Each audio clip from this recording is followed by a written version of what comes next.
Hi guys, Matt from Drummers Academy Music again today. We've got a nice little syncopated groove with some splashes on your left foot to test your left foot independence. Right, so what we're going to do first of all is going to take one of our one beat rhythms, 1 E and that's what we're going to be looping on the ride. Let's hear how that sounds.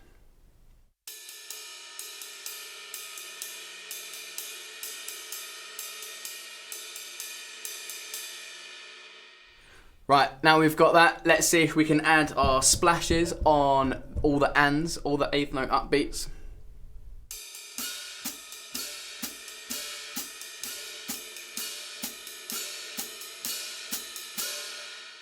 Next we're going to add our backbeats on the snare. We're going to play the 2, the of 2 and the 4 as well. Let's hear how that sounds.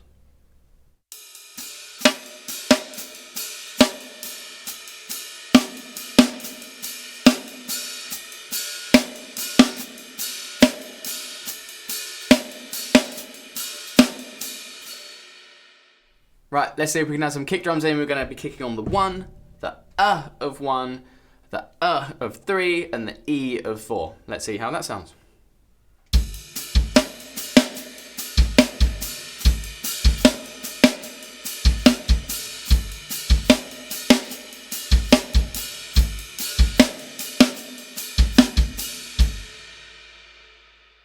Finally, we're going to add our ghost notes in on the E and the and of 1, the E and the and of 3, and the of 4, and play it up to speed.